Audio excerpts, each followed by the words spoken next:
the things we love most aren't just part of our lives, they shape our lives. For William Billy Stitt, that love was bacon, not just eating it, but understanding it, crafting it, and perfecting it until it became more than food. It became a story, a brand, and a movement. Listeners, welcome to this another lovely and interesting episode of the BizBlend podcast. I'm your host, Sana. And for today's episode, we are going to dive deep into a very, very special journey, turning a teenage hobby into a nationally recognized, music infused brand. It wasn't an overnight success story. It was years of trial, error, patience, and persistence. From finding the right breed of pig to fine tuning a smoking process that could stand the test of time. So, today we are going to explore how Billy transformed obsession into opportunity, flavor into culture, and a southern kitchen dream into a brand that's winning over chefs, food lovers, and storytellers alike. So, Billy, welcome to the show. And I'm really, really pumped up for this conversation. Thank you, Santa. I'm honored to be here. I always like an opportunity to talk about bacon. Absolutely, absolutely. Okay, Billy, let's go to the origin of the obsession here. Um, can you take us back to that moment when making your own bacon, it stopped being just a fun experiment and it became like something you knew you had to share with the world? Sure. So I left the corporate world about 13 years ago and opened my own restaurant. Uh, and then kind of behind the scenes, I was making my own bacon for my catering and for my restaurant, and I was practicing my recipes to try to get it to where I could, you know, use it here.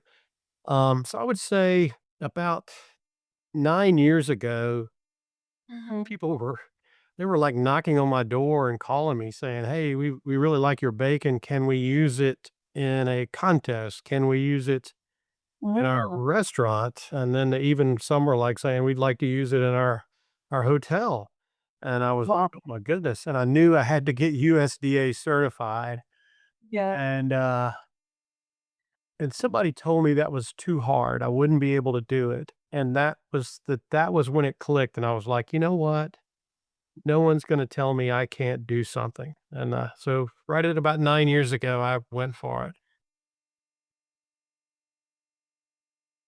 Wow. That must be like a holy smokes moment for you when It everybody came walking down to you. Yeah. We want your bacon. Yeah. it literally was a holy smokes message, yeah. Yeah. Yes. And this is more much more inspiring because so many people have hobbies they're passionate about, but then very few turn them into a living, a breathing business. So, but of course, there's definitely a hard grind, behind the flavor, that essence, that soul of the food you are, the creation. So you spent over 3 years perfecting your curing and smoking process. Um, what did that trial and error phase look like for you? I mean, what did it teach you about patience and persistence?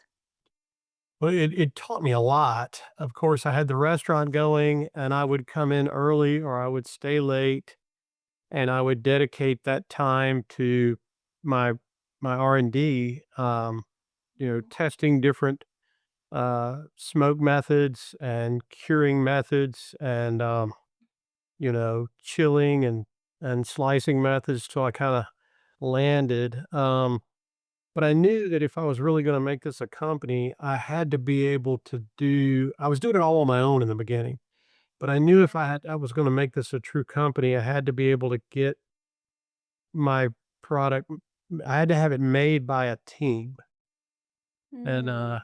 that's when it really, really clicked when I started bringing people on and I was treating them just as I would a restaurant line cook, and I would say, "Listen, um, here's how to do it.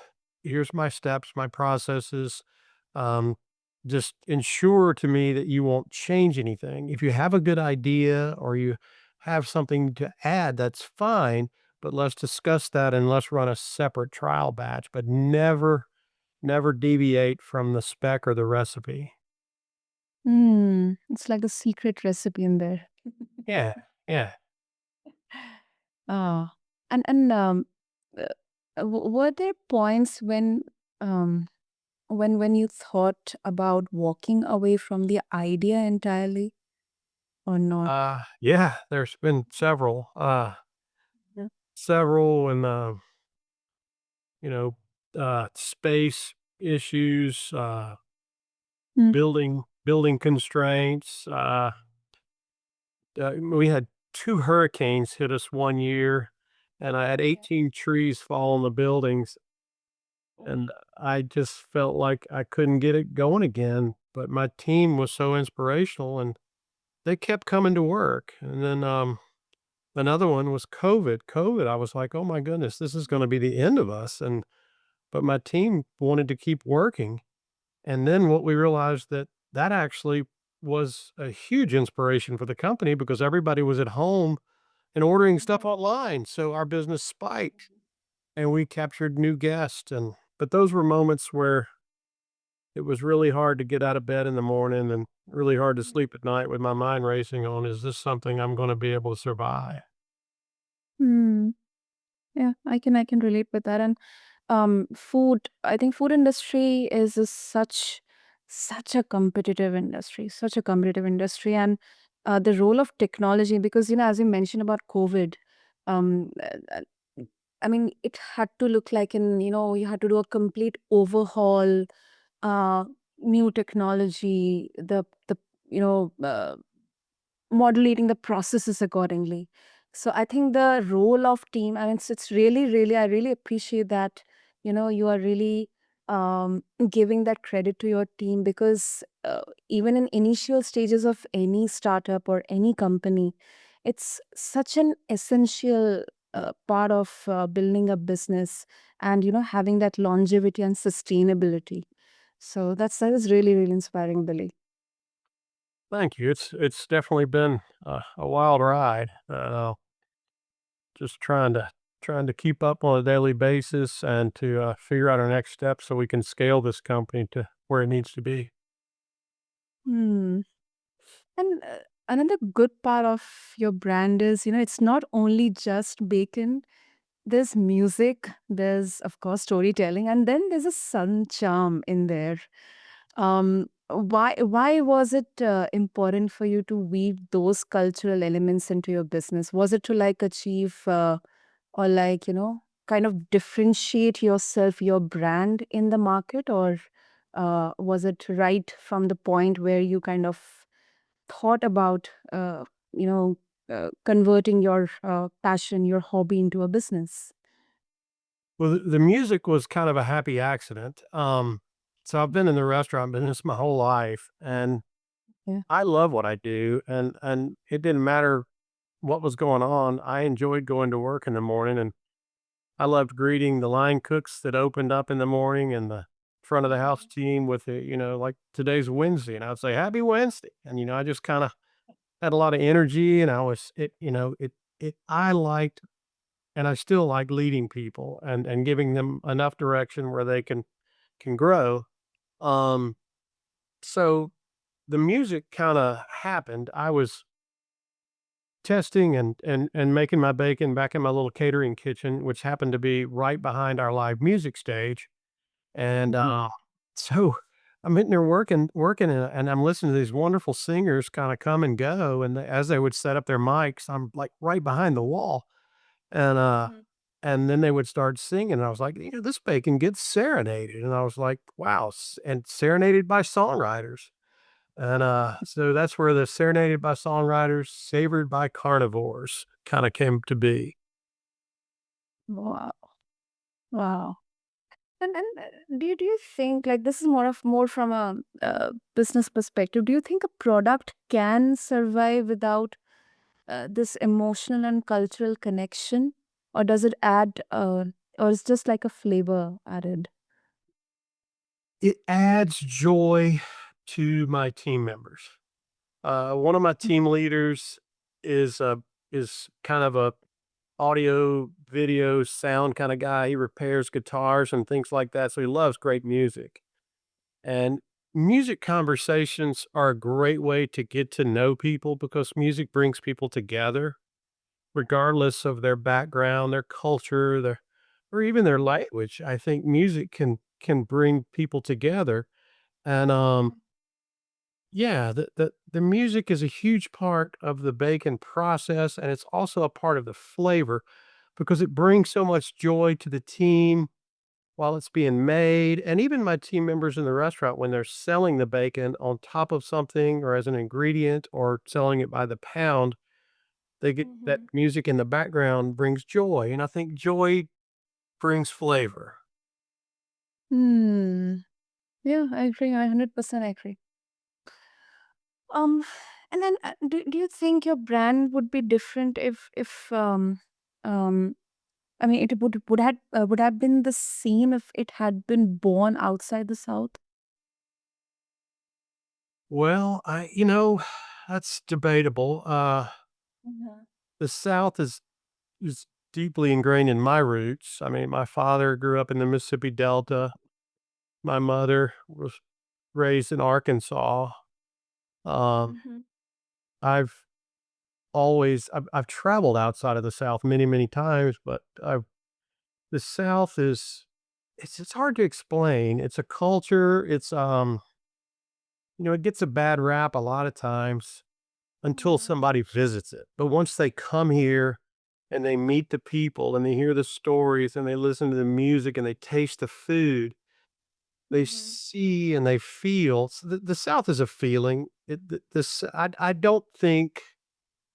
I don't think I would have been hasn't as inspired to chase my dreams. Though I didn't grow up in a small Mississippi Delta town, and I Mhm. and I didn't really push the barriers and borders of opportunities in my career field. I knew that if I wanted to grow and do what I love and create my dreams, I had to really push the envelope and I had to ask. I had to not just say, I never had to settle for someone telling me, you can't do that. So yeah, I think the South is a huge part of my brand. And that's where the distinction is, and even if you're going like national or maybe, uh, international as well. I think that flavor of South, that uh, it bacon being part of the welcome, like on the table at family reunions or church potlucks or late night kitchen talks. I think it is definitely going to give that identity to it. Yes, I agree. It definitely does. Okay. Now a bit of a nuanced question I would like to bring here, Billy, for you is some some people would say the world doesn't need another artisanal food brand, or that bacon is already overexposed. So uh, how would you respond to that? Well, my simple and quick response would be no, that is not right. The world definitely needs more bacon. What the world needs is bacon that's made properly and it's made the way our ancestors made it and is not made in a hurry or a rush. So it it yes, there's plenty of room for my brand. It doesn't fall in the inexpensive buffet bacons. It doesn't fall in the, hey, let's go get the cheapest bacon we can get. It's more of a Mhm. celebratory bacon. And an achievement kind of bacon of, hey, let's celebrate something. Let's get Billy's or hey, we're about to make an incredible recipe. Let's use the best of everything. Um, yeah, there's plenty of room in the bacon world for Billy. I believe that. Absolutely, absolutely. I think it would be like a landmark. Like let's go to explore the South and let's go explore Billy's Bacon. Oh, I would love for you to come visit anytime. I would greet you and I would give you a tour of the restaurant outdoor courtyard and the music stage where the bacon gets serenaded. I would buy you lunch at one of our tables, and of course, you'd have to get pork belly bites, a bacon cheeseburger, and possibly even a salted caramel brownie with pork belly. Mm, superb, superb. So, Billy, of course, before we conclude this flavorful conversation, if our listeners they would like to get a taste of Billy's bacon, and explore just beyond the bacon, what's happening in the backstage, and they would like to connect with you also, what would be the best way? Well, I'm very easy to reach. My email is BILLE at BILLES bacon.com. And they can find me on every social media channel out there. I am not, I mean, I am on every single one of them. My YouTube channel, Billy's Bacon Burgers and Bikes, is a great way to connect with me because you can see my love for bacon, my love for burgers, my love for motorcycles. I actually have a Triumph Scrambler 400X that was made by Bajaj in India, and I'm very Wow. proud of it. And I love to watch the videos of all the different Indian riders and how much they adore the Triumph brand. And I relate the quality of that bike to the quality of my bacon and my hamburgers. Wow, super, super, Billy. The world is really small and round. It is. It is. Oh, so I I'll ho make I sure. Uh-huh.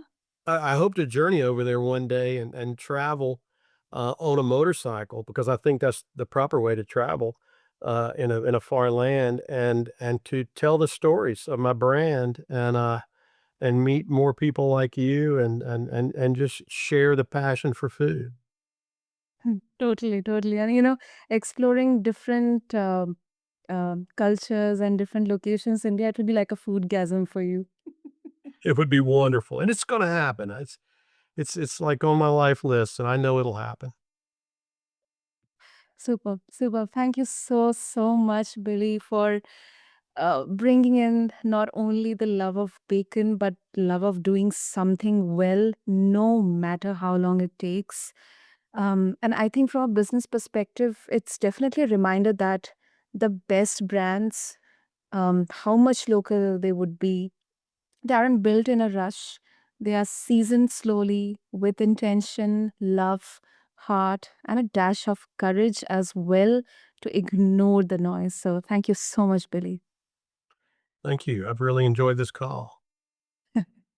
So, to all the listeners out there, especially all the entrepreneurs, whether you are in food, tech, art, or any other industry, Billy's journey, it proves that your think can become the thing if you are willing to obsess over it just enough to make it unforgettable. So don't forget to check out Billy's Bacon. I'll have all the links mentioned in the show notes. And until then, keep listening to BizBlend. I'm your host, Sana, signing off. Thank you.